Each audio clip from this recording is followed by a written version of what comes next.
مولانا آگے لکھتے ہیں کہ نا اہل سے راز کی بات نہیں کرنی چاہیے۔ یہ ایک بڑی مشہور حدیث شریف ہے بخاری میں، کلم الناس علی قدر عقولہم، کہ لوگوں سے ان کی فہم کے مطابق بات کیا کرو۔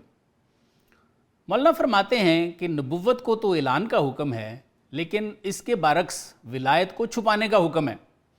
آپ بخاری شریف میں موجود حضرت ابو ہریرہ کی بڑی مشہور حدیث کا بھی حوالہ دیتے ہیں کہ حضرت ابو ہریرہ فرماتے ہیں کہ میں نے حضور صلی اللہ علیہ وآلہ وسلم سے دو طرح کے علوم سیکھے ہیں، ایک وہ جس کو میں نے ظاہر کر دیا ہے، اور دوسرا اگر میں ظاہر کر دوں تو تم میرا گلا کاٹ دو گے۔ مولانا فرماتے ہیں کہ صحابہ نے بھی راز چھپائے ہیں تاکہ کسی نااہل کے کان میں نہ پڑ جائیں۔ مولانا مزید فرماتے ہیں کہ اگر تجھے کوئی معشوقہ مل جائے اور وہ تجھے کہے کہ مجھے کسی کو نہ دکھانا، تو تیرے لیے ہرگز جائز نہیں کہ اسے بازار میں پھراتا رہے،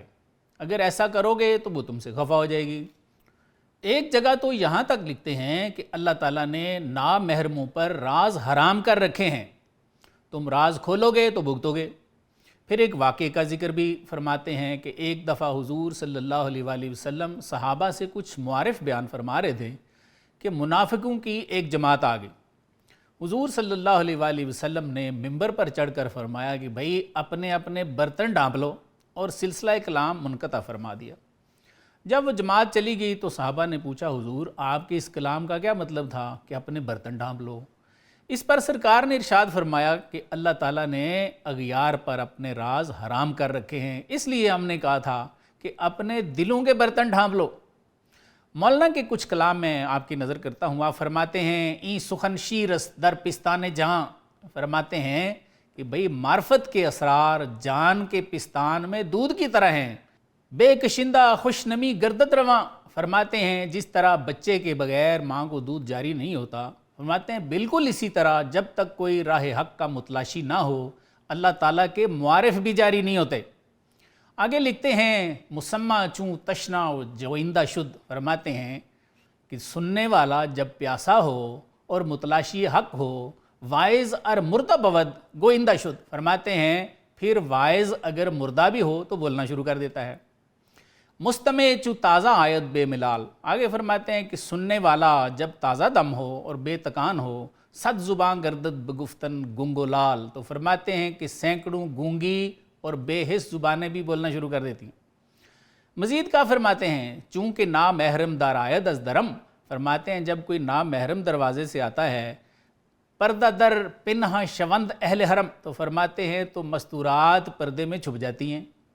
وردار آید محرمیں دور از گزن، اور فرماتے ہیں کہ اگر تجھے اللہ سلامت رکھے کوئی محرم آ جائے نا برکشانید ستیراں روئے بند، تو فرماتے ہیں خواتین بھی پردہ نہیں کرتی۔ مولانا ان اشعار میں یہ فرمانا چاہ رہے ہیں کہ اللہ والوں کا باطن بھی مستورات کی طرح عورتوں کی طرح نامحرموں سے پردہ کرتا ہے۔ آگے تو اس سے بھی بڑی مزے کی بات فرماتے ہیں، کیا لکھتے ہیں ہر چہرہ خوب و خوش و زیبا کنند، فرماتے ہیں بھئی جس چیز کو بھی آراستہ کیا جاتا ہے نا، خوبصورت بنایا جاتا ہے، از برائے دیدہ بینا کنند، تو فرماتے ہیں اسے کسی دیکھنے والی آنکھ کے لیے خوبصورت بنایا جاتا ہے۔ آگے کیا فرماتے ہیں اے ستیرا ہیچ تو برخاستی، فرماتے ہیں پردہ نشین کبھی تو اٹھی ہے ہیچتن را بہر کورا راستی، اور تو نے کبھی اپنے اندھے خامد کے لیے میک اپ کیا ہے۔ مولانا یہ فرمانا چاہ رہے ہیں کہ جو لوگ انبیاء اولیاء کی نعمت کو پہچانتے ہی نہیں یا انعمت علیہم کے منکر ہیں، تو فرماتے ہیں یہ اندھوں کی مثل ہیں، معرفت کی دلہن ان کے سامنے آنا ہی نہیں چاہتی۔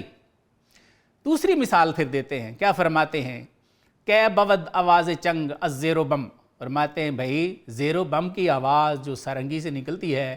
از برائے گوشے بے حس عزم، فرماتے ہیں وہ بہرے کہ بے حس کان کے لیے کیسے ہو سکتی ہے؟ یعنی مولانا فرمانا چاہ رہے ہیں کہ انبیاء اولیاء کو نہ پہچاننے والے بہرے ہیں، اوپر فرمایا تھا وہ اندھے ہیں، اب یہاں فرما رہے ہیں وہ بہرے ہیں، اس لیے ان کو معارف سنانے کا کوئی فائدہ ہی نہیں ہے، کیسے سنائے کوئی؟ آگے پھر تیسری مثال دیتے ہیں، فرماتے ہیں مشکرہ حق بےہودہ خوشتم نہ کر، فرماتے ہیں کہ اللہ تعالیٰ نے کستوری کو فضول میں تو خوشبودار نہیں بنایا، بہر شم کرد و پے اکشم نہ کرد، فرماتے ہیں کستوری کو کسی سونگنے والے کے لیے اللہ نے بنایا ہے، جس میں سونگنے کی حص ہی نہ ہو اس کو کوئی کیا کستوری دے بھی۔ یہ تمام مثالیں دے کے مولانا فرمانا یہ چاہ رہے ہیں کہ انبیاء اولیاء کو نہ پہچاننے والے حق سننے والے کان ہی نہیں رکھتے تو سنانے کا کیا فائدہ ہے؟ پھر اس کی وجہ بھی ایک بتاتے ہیں کہ وہ کیوں نہیں سنتے۔ فرماتے ہیں برسمائے راست ہر کس چیر نیست، فرماتے ہیں بھئی صحیح بات سننے پہ ہر بندہ قادر ہی نہیں ہے۔ کیوں قادر نہیں ہے؟ فرماتے ہیں تو مائے ہر مرغ کے انجیر نیست، فرماتے ہیں اس لیے کہ ہر پرندہ انجیر نہیں کھاتا۔ فرماتے ہیں یہ خدائی مسئلہ ہے، اللہ نے سب کو ایک جیسا بنایا ہی نہیں ہے۔ اس لیے مولانا فرماتے ہیں کہ انبیاء اولیاء کی پہچان نہ رکھنے والے مومنین کے برعکس جو کہ اللہ کے نور سے دیکھتے ہیں، یہ ابلیس کی آگ سے دیکھتے ہیں، اس لیے اپنی کم ظرفی سے ابلیسی وسوسوں کا شکار ہو جاتے ہیں اور حق کی پہچان سے ہی محروم رہ جاتے ہیں۔ مولانا اس پہ حضور صلی اللہ علیہ وآلہ وسلم کی حیات طیبہ سے ایک واقعہ بھی سناتے ہیں۔ کیا فرماتے ہیں؟ آپ فرماتے ہیں کہ حضور صلی اللہ علیہ وآلہ وسلم محبوب رب العالمین ہیں، امام الانبیاء ہیں، سید البشر ہیں، لیکن فرماتے ہیں کہ ان کو بھی مومن اور طرح سے دیکھتے اور منکرین اور طرح سے دیکھتے۔ آپ فرماتے ہیں یہی سلسلہ قیامت تک چلے گا۔ مولانا حضور صلی اللہ علیہ وآلہ وسلم کے بارے میں جو کچھ فرماتے ہیں آئیے انہی کی زبان سے سنتے ہیں۔ فرماتے ہیں دید احمد را ابو جہل و بگفت، فرماتے ہیں حضور صلی اللہ علیہ وآلہ وسلم کو ابو جہل نے دیکھا اور کہا زشت نقشی کہ از بنی ہاشم شگفت، کہنے لگا معاذ اللہ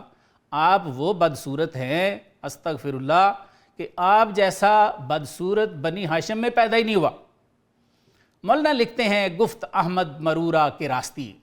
مولانا لکھتے ہیں سرکار نے فرمایا کہ تو سچا ہے، راست گفتی گرچہ کار افزاستی، سرکار نے فرمایا تو نے سچ کہا ہے اگرچہ تو بےہودہ گو ہے۔ آگے فرماتے ہیں دید صدیقش و بگفت اے آفتاب، فرماتے ہیں حضرت ابو بکر صدیق رضی اللہ عنہ نے بھی دیکھا اور کیا فرمایا کہ اے آفتاب حقیقت، اے ز شرقی نئے زغربی خوش بتا۔ آپ نے فرمایا حضور آپ نہ مشرقی سورج ہیں نہ مغربی سورج ہیں، حضور ہمارے اوپر ہمیشہ درخشاں رہنا۔ مولانا لکھتے ہیں گفت احمد راست گفتی ہے عزیز، یعنی سرکار نے فرمایا کہ اے عزیز، اے میرے پیارے، آپ نے سچ کہا ہے، اے رہیدہ تو از دنیائے نچیز، آپ نے مزید کیا ارشاد فرمایا کہ تو اس ناچیز دنیا سے نجات پا چکا ہے۔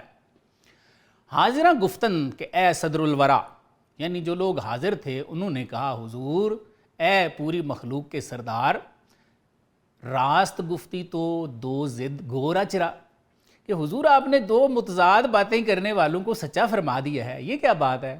مولانا لکھتے ہیں کہ سرکار نے کیا فرمایا گفت من آئینہ مسکول دست، سرکار نے ارشاد فرمایا کہ میں اللہ کے دست قدرت سے مصفہ کیا گیا آئینہ ہوں، ترک و ہندو درمن آں بیند کے ہست، آپ نے فرمایا ترک اور ہندو مجھ میں وہی دیکھتے ہیں جو ان کی شکل ہے۔ بقول مولانا سرکار نے مزید فرمایا ہر کرا آئینہ باشد پیش رو، فرماتے ہیں بھئی جس کے سامنے بھی آئینہ ہوتا ہے نا، زشت و خوب خیش را بیند درو، فرمایا اس کی صورت اچھی ہو یا بری ہو اس کو وہی اس میں نظر آئے گی۔ مولانا ان کلاموں سے یہی نتیجہ نکالتے ہیں کہ انبیاء اولیاء کی نعمت کو نہ پہچاننے والوں سے معرفت کی بات نہیں ہو سکتی، اس لیے کہ وہ ایسے حجاب میں ہیں کہ حضور صلی اللہ علیہ وآلہ وسلم جیسی ہستی بھی سامنے ہو تو ان کو آپ میں عیب ہی نظر آتے ہیں، کوئی خوبی نہیں نظر آتی۔ ہدایت کے لیے طلب، تقوی اور رحمت خداوندی، یہ مولانا فرماتے ہیں یہ لازم و ملزوم ہے۔